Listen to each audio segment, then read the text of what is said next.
Hello and welcome to the Brain Matters podcast, brought to you by the Florey Institute, Australia's largest brain research centre. I'm your host, Dr. Shane Huntington, and together we'll be exploring the fascinating world of brain health. We'll meet leading doctors and researchers and learn about the reality of a range of brain and mental health conditions from people with lived experience and their carers.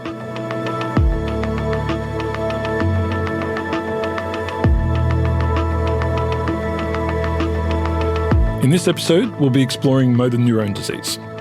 This neurodegenerative disease was first described in the 1800s, but it's only in the last 20 years or so that researchers have been able to make serious inroads into understanding how MND works. In this episode, we explore why MND is so challenging for patients, for their doctors, and for researchers.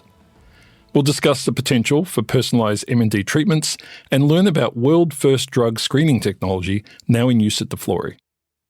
Joining me today to discuss this important area will be Royal Melbourne Hospital neurologist and Florey clinician researcher, Dr. Thanuja Dharmadasa, who is working to improve the model of care for MND patients. Her vision is to help patients, carers, and researchers to better understand and even cure this terrible disease. We're also joined by Professor Brad Turner, who leads the Florey's MND group. Brad is a world-leading MND researcher involved in clinical trials of new potential treatments.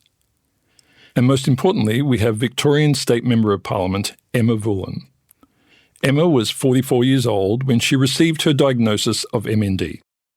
She continues to serve her electorate and attend to her official duties while juggling medical appointments and life as a mother to two and a partner. Emma, welcome to the studio. Thank you for having me. It's a huge privilege to have you in here talking about this. This is a very personal story for you, obviously. Can you start us off by giving us when you first learned about the condition that you have and what were the early signs? For me, the early signs was some pain in my right fingers, and so I assumed I was getting arthritis. And then I was waking up in the mornings with numb hands, and so then I decided to go and get checked for carpal tunnel. The neurologist that I saw at the time said that he could see some abnormalities. He was surprised that it showed up that I had potentially carpal tunnel in both hands, which was unusual for a woman of my age who's not a tradesperson. So he decided to do a needling, I forget what it's called, the needling test. Yep. And he said, I think you need to go and see someone else. So from there I was referred to different neurologists, different specialists, and initially they thought it was a bulging disc in my neck that was pressing on my nerve in my shoulder and affecting my arm. I had a lot of pain in my right arm and weakness. And then we checked it again and they said maybe it's the ulnar nerve. And then right before I was going to go in for surgery with the surgeon, he noticed that my hand was clawing and wasting and said, I'm not going to do anything. I think we need to have a few more tests. And then it came back saying they think it's MND. Yeah. Thanuja, you're a clinician. You must see this a lot. Much of what Emma's described there, I think many listeners will think, oh, yeah, I've had that. I've had carpal tunnel. I've had this problem. I've had that disc problem in my back. At what point do you see this as something different? Yeah, it's a really good question because I think there's some complexity to actually the diagnosis. We know that listening to Emma's story, usually the diagnostic delay is roughly about 14 months. Mm-hmm. It can be longer. And that really comes about because of several things. One is that there is no particular diagnostic test that we can do to really say that something is motor neuron disease. And by test, I mean an objective marker such as a blood test or an MRI.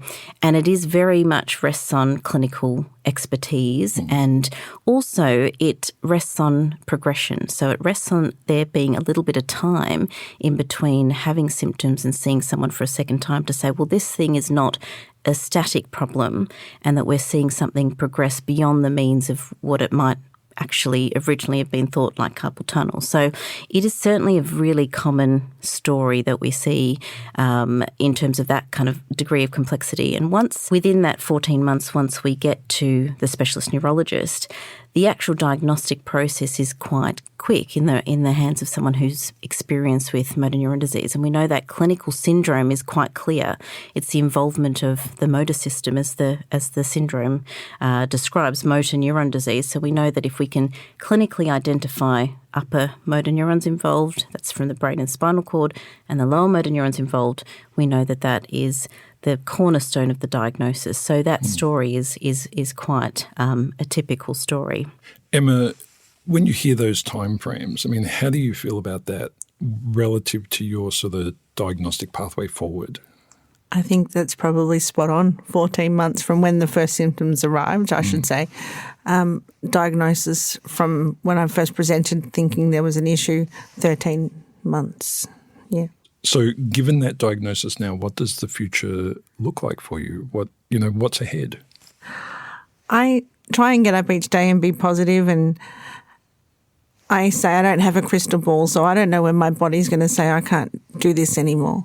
So I'm trying to take each day as it comes and do as much as I can while I can, and only my body will tell me when I need to stop. So I just don't know when that is. Yeah.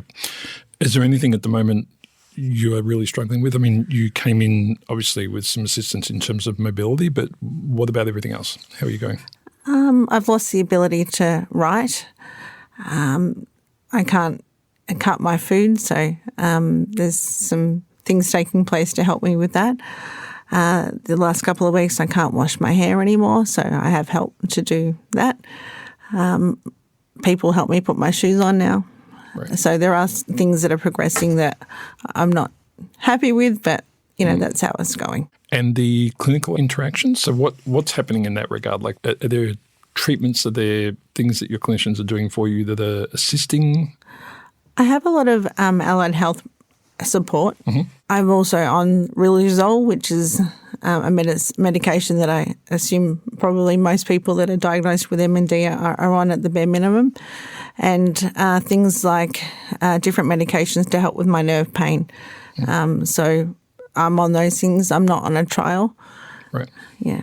And so this is interesting to me. When we hear about MND a lot, we hear a lot about the restrictions in movement and various things, but you're talking about nerve pain. This is something I haven't heard a lot about. What is the scenario there that you're going through? Apparently it does affect some people. I don't think it's the majority of people that have motor neuron disease. However, you get a lot of twitching and a lot of cramping, and sometimes the cramps are so severe that your body knots and you're in pain from the shortest amount of time is 2 minutes, but maybe it could be 8 hours that I'm in pain after that's happened. Now, you have kids? Yes, I have 2 children. Where are they in school? My daughter is in year 12 and my son's in year 10. So 2 of the most complicated, hardest years of their lives. Yeah, that's pretty tricky. Yeah. And how are they going? They're really resilient and they're very supportive, and I think it took them a while to come to terms with it. Now, I would say they are starting to understand what's going on, and they are there for me. When they see me in pain, they get upset, and it's a journey for them. Yeah.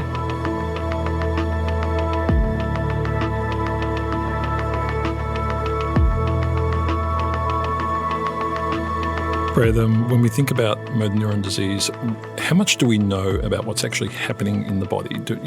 Mechanically, chemically, what's actually going on, or what do we know about at this point? We've known for 150 years which are the specific nerve cells that are lost in the disease under the microscope, but it wasn't until about 30 years ago that we didn't know any of the mechanisms or factors driving that. And I would say there's been huge progress in understanding the genes. So we know that 10% of MND cases are inherited. There's a positive family history. And when I started my PhD, there was a single gene known at the time, 20 years ago. Now we have 40 different genes responsible for MND in these families. So we know there's a genetic basis in some people living with MND, but it's really the missing component, that the environmental impact, the environmental factors, which we really need to throw a lot of research at to unpack that. So, and In terms of the progression of the disease, I mean, just talk us through what happens in the body. I mean, obviously there's some nerve cells that start to have problems, but, there's a lot of effects that are going on at the same time. What is happening in the body over a period of years? So MND affects two regions of the body. So one is the brain and the other is the spinal cord. And for some reason, you get damage in these areas. It can begin predominantly in the brain or the spinal cord or even both. And it can be a cluster of nerve cells, and then that damage will spread. So it sort of invades the neighbouring nerve cells.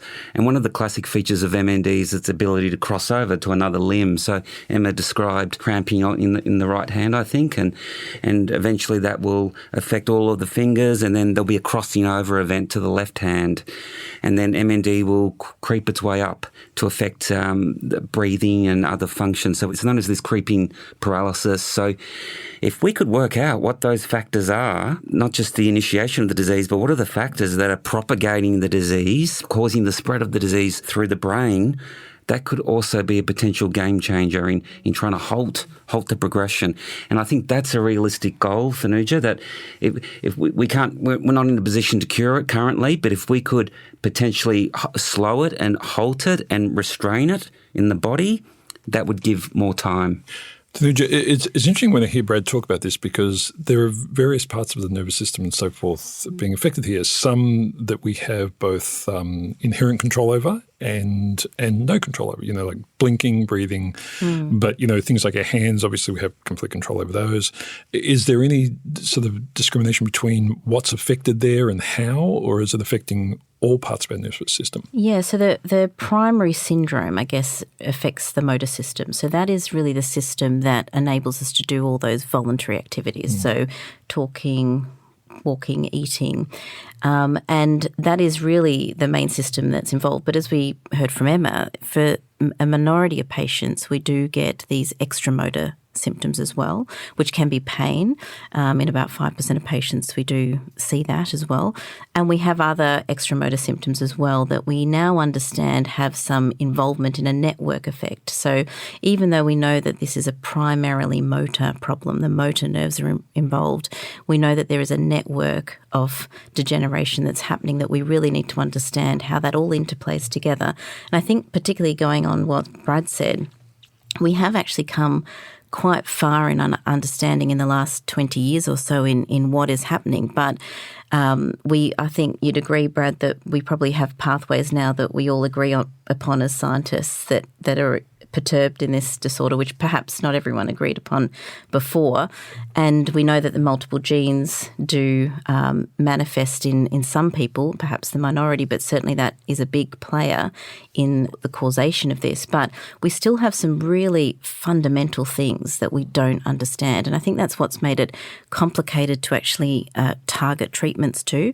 And some of those things are, as Brad alluded to, how does the disease actually start? We know it happens in the motor system, but what lights that fire? And how does the system progress, as you were questioning? How does it actually progress? We know it does. It's a fundamental fact of motor neuron disease. And we heard from Emma the way that it progresses, but how does that actually happen? And where in this motor axis does it actually start, and when? And that, I think, the when is also a very important question, because we often see people, as we were saying before, 13 months for Emma, 14 months into symptoms. But obviously things are happening much earlier on, and perhaps earlier than even the person can detect. So we really need to understand as clinicians and scientists when that's happening in the system, because that gives us the best chance of trying to target our treatments. Yeah.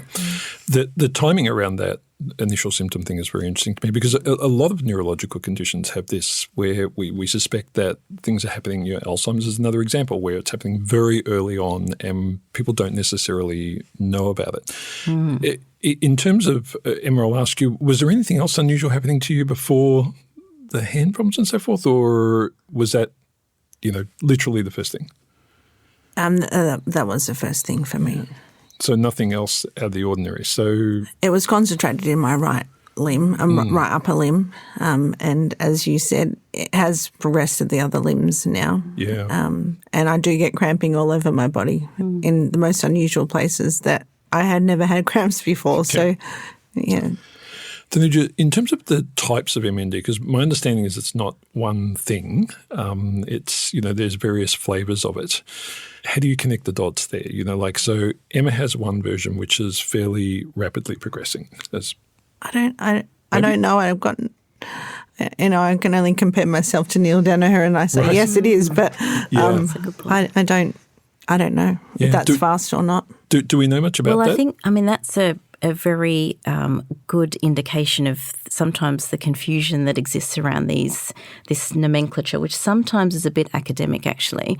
And what we know is that, MND is not one thing in that there's not one cause, as we were saying. There may be multiple things that happens in a person's life.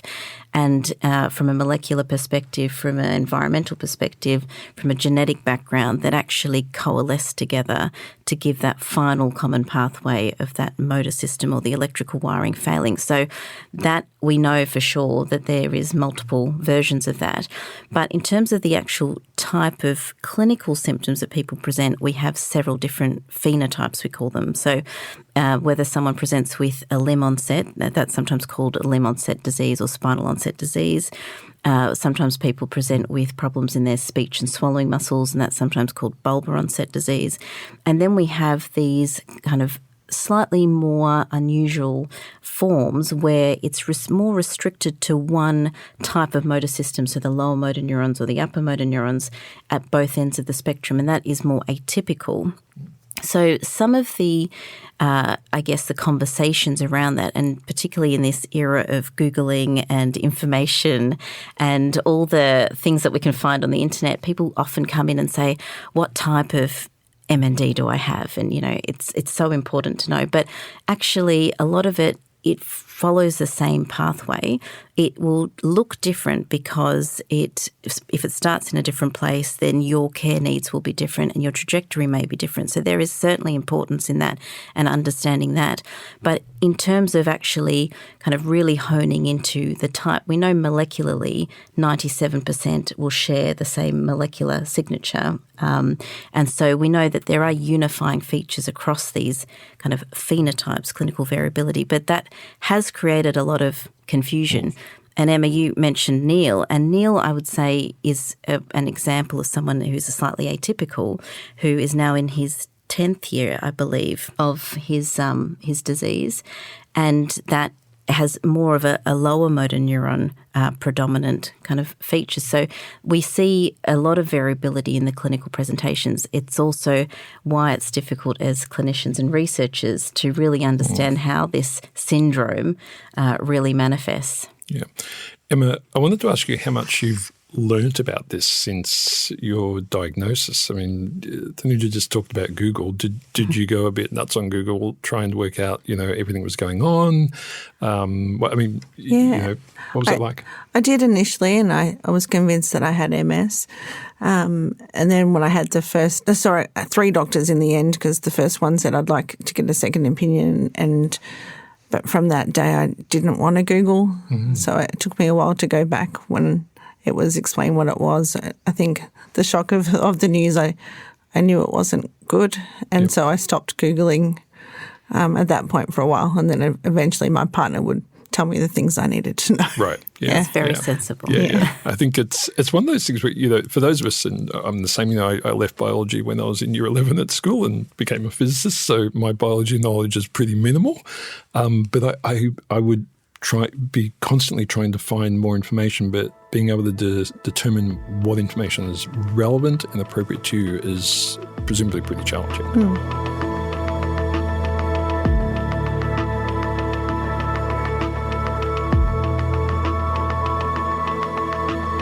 You work with 7 Tesla MRI systems. So these are very high magnetic field MRIs, of which there is one in the Florey building. Can you see motor neuron disease on the scans of the brain? Well, MRI at the moment has been kind of an area we're trying to really tap into because there's been so much technological advancements in this area. We know that using your standard MRIs in a hospital setting, which is usually 1.5 Tesla or 3 Tesla, we don't see anything. Usually the most common result of an MRI of the brain, I don't know whether you had one, Emma, but is usually that that looks normal. And essentially what we use that as is just to make sure there's no disease mimics or anything else going on that might be kind of mimicking the condition. So the reason that 7 Tesla is particularly important is that we really want to increase our sensitivity at being able to look at that area. We know something has to be happening there. We just can't pick it up because when we see someone in front of us, we can see that there's a problem.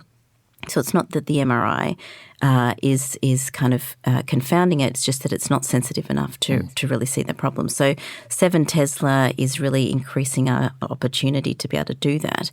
And so we are trying to really target the motor cortex, the area that's predominantly involved, to see if we can identify these changes that are happening, and particularly to see if we can look at them early, because we want to be able to, I guess our goal is to be able to see whether we can get these markers as early as possible. Yeah, interesting. Brad, obviously with drug developments and treatment options, it is a very slow process, a meticulous process, and in many cases this is a fast-moving disease. So your ability to interact with actual patients is somewhat limited.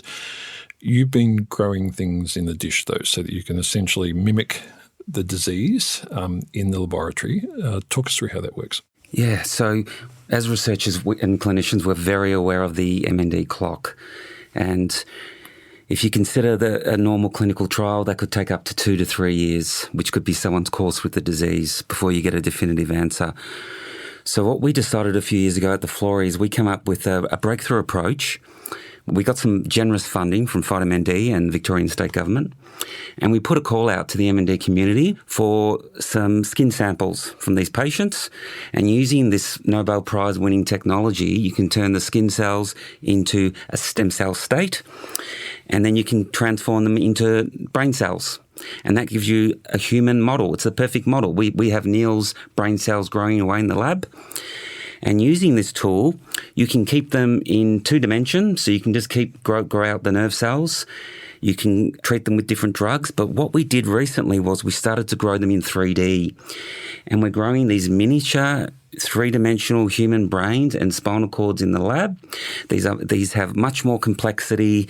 They've got all the different cell types and players involved in MND. And we think this will be a much more relevant readout for predicting successful drug targets. So it's an astonishing technology, because historically we couldn't get to the nerve cells in the brains of MND patients. You could only do that through autopsy. Now we have this ability to grow living motor neurons, nerve cells in the dish in cooperation with the patient, and the patient can be part of that journey. So I just want to unpack some of that just to make sure our listeners are getting just how extraordinary that is. So if I take some of Emma's skin cells, with her permission, of course, you're telling me that her skin cells actually contain the information relevant to make a disease state later. So you take the skin cell, you make it into a pluripotent stem cell. That's right. Which allows it to then become any cell in the body. Yes. And when it then becomes a brain-type cell, even though it started as a skin cell, it still has Emma's disease encoded in it. This is the extraordinary finding. Amazing. And what we know is this is driven by DNA, it's driven by genes, epigenetics. So there's a memory in these skin cells it's set down from birth, and you can reproduce the disease in the dish. This is the astonishing finding we've made. And Shane, one important point of differentiation between our work and others is that we had a very strong focus on, I told you earlier, 10% of MND inherited. We focused on the other 90%, which is out of the blue. That's the form that Emma has. We call it sporadic MND, out of the blue. We focused on this, and astonishingly, we could recapitulate the disease for the first time in this group of patients. So it's been quite a breakthrough. When you talk about making small, like mini brains, or these organoids, I think organoids, that's right. How much can they do? So how much can they do in terms of the normal functions of a brain, especially in the area where Emma's brain cells are causing problems? We have engineered these organoids as far as they have the ability to, if you partner them up with some muscle, they can make the muscle twitch. which is extraordinary. And we know that muscle twitching is part of the symptoms of MND. And you can literally look down at a microscope and count the number of twitches, and that could be your readout for how effective a drug is. So I can tell you they're electrical in nature. They fire nerve impulses. They can make muscle twitch in the dish. It's quite extraordinary. We've almost recapitulated the motor system, the human motor system in the dish. Yeah. So a lot from that, because it's pretty amazing stuff. So as you mentioned, there are a whole lot of genes we now know are involved. Yes. If you start playing around with those 40, I think you said, genes, what happens? Can you mimic the effects? Can you switch some of it off? Like, what can you do? Yeah, we've had one outstanding success in the MND field, and that is that there is a gene therapy for a genetic form of MND called SOD1, and that was FDA approved 2 years ago. And this is the starting point. I think this will be the revolution for MND. What you can do is you can use a genetic medicine that you can inject into the spine to literally turn off this MND gene. And this was the first MND gene that was discovered 30 years ago, so the research was much more advanced. It took 15 years to go from the lab bench into FDA approval to marketing, which is extraordinary, and that will speed up now. So I think what will happen now is we will now focus on the other 39 genes and design a similar strategy to literally disable these genes in MND. Do you think it's gene and environment together that is playing up here? And if you're only switching off part of that, yes, that's likely to be successful? Yes, so we, as Thanuja will agree, this disease is complex. We think it's a conspiracy, if you like, between genes, environmental factors, aging, and so forth. And you know, there's other elements to it as well, profession, diet, geography, who knows. But we think that the genes are certainly part of the predisposition to the disease. So there's even this idea that you could have genes for fitness, and that fitness will predispose you to a certain career in your life. And we do know that there is some association between professional sports and athleticism and MND. So we think that there's a genetic underpinning. And what tips you over in life are those unknown environmental factors. Yeah. And Thanuja might want to expand on this. Yeah, no, I agree. I think it is complex, because I think what we don't know in this interplay is the order of things that happen. And it goes back to that concept of really trying to systematically look early into the piece. And the way that we can try and do that, one way is to grow cells in a dish. And I think, you know, from what Brad's doing in the lab, and it's incredibly difficult to do, because it has been tried, hasn't it, Brad, in several labs, and it's difficult to actually recapitulate the system. But it's so important because we know that this is a singularly human disorder. So no other species will actually develop motor neuron disease in the way that we see motor neuron disease in humans. So everything else we do in our modelling system is really to look at particular pathways or to try and understand a process, but it certainly doesn't give us the actual syndrome that we see in the humans. So being able to have a human platform, I think, in the lab is incredibly important. But, you know, back to that story about the genes and the environment interplaying, it's really interesting because some of the work we're trying to do is look at people in their family who have motor neuron disease, so have a genetic link. Look at the family members who are not diagnosed with motor neuron disease, who are well, but do carry that gene, and follow these people up in a systematic way to really identify, well, what is the first thing that happens in the system that we can identify that gives us a clue about the order of these events. And we're doing this work actually with the University of Oxford, so we are doing this together as a preclinical exploration of the motor system, but in a very targeted fashion in people who will give us the signals to say what we can detect first. And the ideal is really with these gene therapies that are coming out is that if we can find these signals in the window of time before someone's actually unwell, and we can actually identify that there are signals there to suggest that things are going to actually start developing, that is our safest and most ethical time to administer treatment that's looking towards a curative treatment. So that is really, that order of things that Brad was talking about is incredibly important, and I think something of big research still. With regards to treatments, Brad, so just following on from our discussion there and this urgency, you now have literal examples of someone's motor neuron disease in the dish. I have a back catalogue of thousands of drugs, many of which have been put on the never use sort of scenario for various efficacy reasons around other diseases. There is so much there. Does this mean you can take those drugs and just start, experimenting non-stop, basically, as fast as you can, obviously, on what's in the dish and see which ones work? Is that the way that we go? That's the idea. So we have a library of drugs. They're generic prescription medications. There's about 4,500 of them. Right. We are using advanced robotics at the Florey Institute, and we are moving through that drug library. We are very open to drug companies and academic researchers coming aboard with their compound libraries. And the idea here is we want to save time.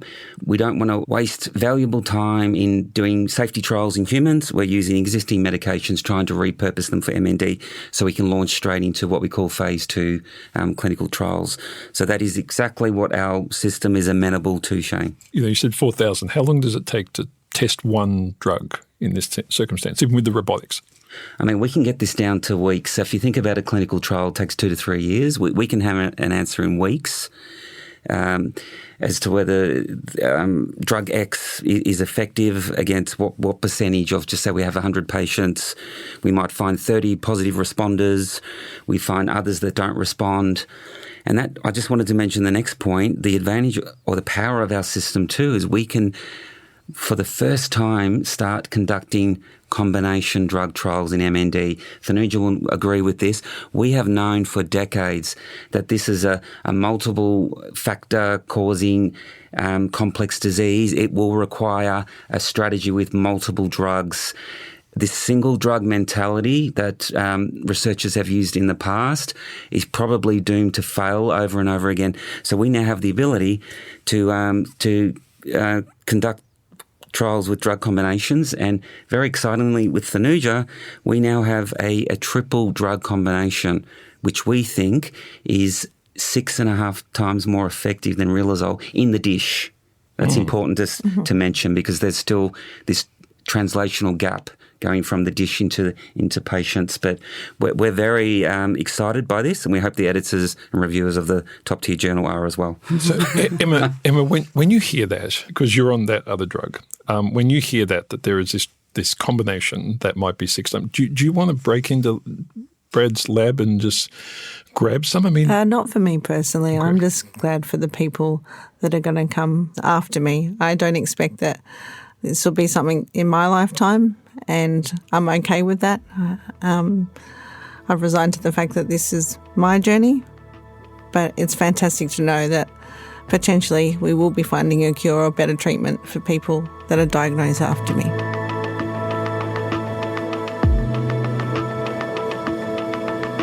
Emma, we're not going to talk about politics in this interview, but you are involved in politics, and there is an economic cost for every single person who is, sick or removed from our society, and there's thousands. How does that play out? I mean, this sounds like something that economically would be a smart thing for us to really throw the kitchen sink at earlier, not later. I think the state government has put a lot of money into medical research, particularly in our state. We're one of the leading states, not just in Australia, but I think almost around the world. We're pretty well known for our ingenious medical professionals. There's always more that can be done, and it's not all on the state government. Obviously, the federal government will have to pitch in. So we have done a lot, but it's not saying that enough is never enough, and I can understand that. But again, it comes to money, and taxpayers don't necessarily want to be spending more than they already are. So it's a hard balance act. Yeah. Thanuja, in your clinical practice, is this your focus, MND? I mean, it's a very big, challenging area, and it's an area where you see people at some of the most desperate times in their life. What is that like for you every day? Yeah, I mean, it's really rewarding in one way because you do see such resilience, and you really, I think, see the core of being human and what you have to go through in your family and networks of support. At the same time, it creates this incredible sense of urgency of that we need to do something. And really, I got into this area as a junior doctor when, many, I won't say exactly how long, but when things were certainly not like they are now in terms of the research. And as you said, Emma, I think one of the powers that we've had, particularly in Australia, but in the last decade or so, is this great advocacy through people like yourselves, through philanthropic organisations like Fight MND, who fund Brad and I in both our research work, and the awareness that that's created in the community has actually spearheaded a lot of our research. It's given us opportunities to connect, but it's also given us a lot of innovation, opportunities to innovate, and this kind of work, it really comes out of that. And it's given us as clinicians as well a lot of hope that now we can actually see some changes. And I think we have made really important inroads into understanding. And part of needing the funds and needing kind of the ability to do a lot of this innovative, out of the box type research, because that's what it is taking in MND. It's complex, and otherwise it would have been solved by now. But part of it has to be married with understanding, and that kind of understanding has also come through this advocacy and more conversations that we're having with the community and understanding this variability that we're seeing. So that partnership has meant that it's actually a very rewarding area to be in. Also very, it's not without its despair as a clinician, because what we want to do as well on the other side of the table is to be able to offer something more than what we can currently offer. And that's where I think marrying this research and trying to really go towards personalising treatment is going to be really important in the future. Emma, not knowing the specifics of your MND, what does this mean in terms of your children? Because we've heard that in some cases there is a genetic disposition towards this. Is that something that's been looked into? Yes. Quite early on I sent away swabs and had blood tests, and for me it's not genetic. Okay. So it's the other version, which is the 90%. You're in the 90%. Yeah. I kind of feel selfish to say that, but it was a big relief to find out that it wasn't genetic, because that's something else I would have to live with knowing. And I know that it's not easy for the people that are in that percentage, and I really do feel for them. Yeah. The only benefit of that is that clinical treatment, for people that do have that. And so I think there was a little tiny bit of hope from my partner, but in all honesty, I was very happy that it wasn't genetic. Yeah, that's a difficult series of pathways to navigate for you, I'm sure. In terms of the future and your children and them knowing you, what are you doing in that space? I mean, you're giving up time today for us, which is a huge privilege. I think I would be home recording messages. What does that look like? I have to remember that they're busy with their lives, and we do spend some wonderful time together. But they also know that for a long time I've always been someone that loves to be in my community. So they know that this not only makes me happy to be out. They're all busy. I love being out in the community and meeting people, really fantastic people, and learning about new things. My alternative is to be at home crying alone. So I don't see the point in that. Yeah, very good. Before we came into the studio, you were telling me about your ridiculous schedule of activities, all the things you're doing. You talked about the community, but what are you most passionate about at the moment? What keeps you afloat? There's a few things. So in the Parliament, we talk about bigger legislation, and I spoke to you about the changes that will be coming for the voluntary assisted dying, which was important to me. And locally, I'm pushing for things to see the Pakenham Community Hospital built, and ensuring that I fight for a TAFE. We don't have a TAFE in Pakenham. Right. And, so there's things that I'm fighting for my community still, and I'm not done yet. You're not done yet? No. Amazing. I can tell you're not done yet. Not, just talking to you yet. today, I can tell you're far from done yet.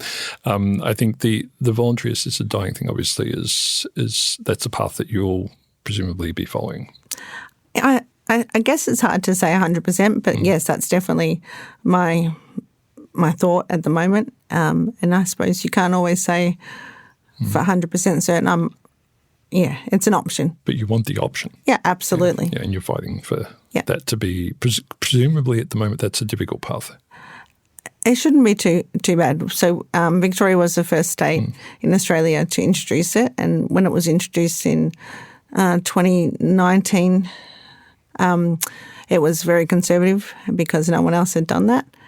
But now we found that we're behind with the other states that have now caught up, and we had some things in the legislation that was being a barrier to people accessing it.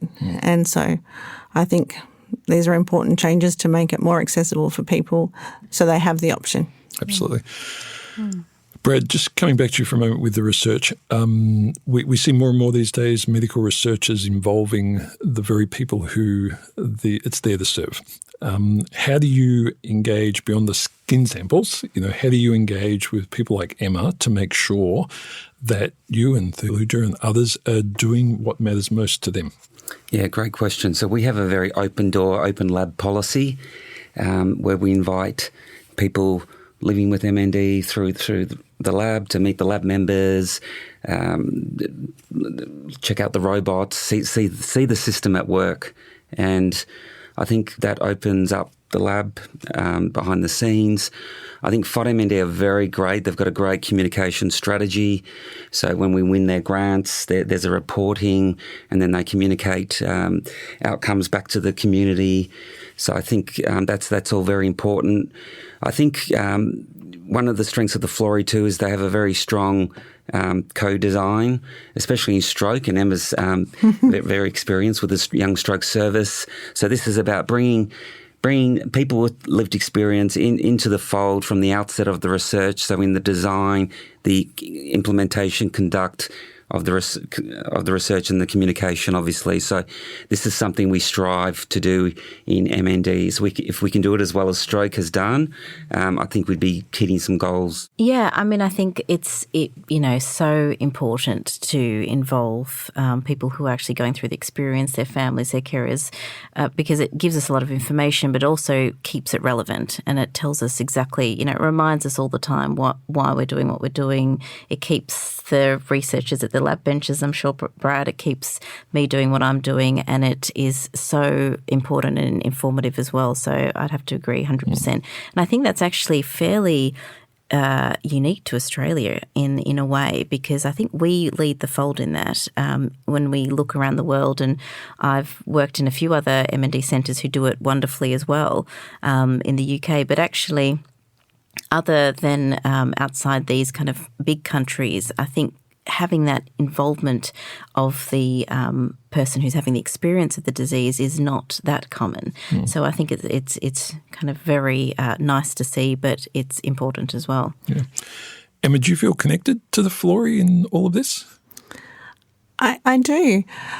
I think my relationship with the Florey started before my diagnosis, and that was because I was a stroke survivor. And so I went to the Heidelberg facility a couple of times, and so I made a good friendship there. And then the MND community have welcomed me with open arms, and I've come to a few events, and I've been lucky enough to have that connection with the Florey, and I think we're very lucky to have that.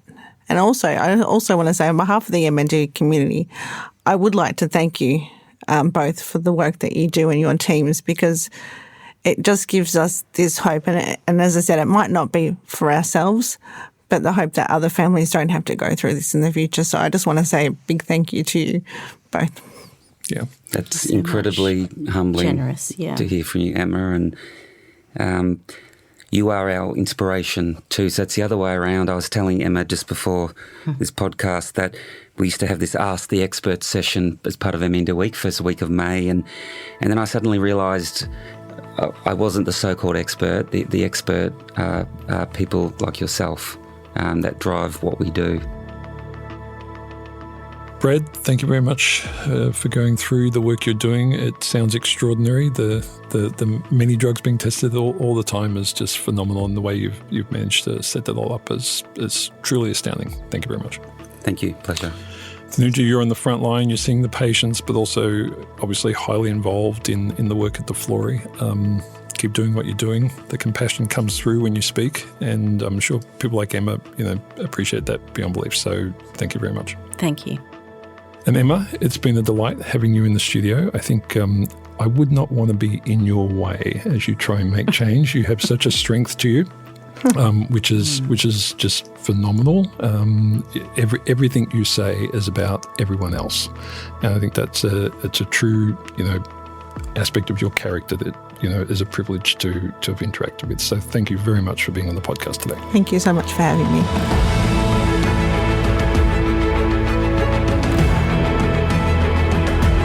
You've been listening to the Brain Matters podcast, brought to you by the Florey Institute of Neuroscience and Mental Health. Join us for our next episode on brain health, and if you have a particular topic you would like us to cover in the future, please drop us a comment or send a message via the email in the show notes. I'm Dr. Shane Huntington.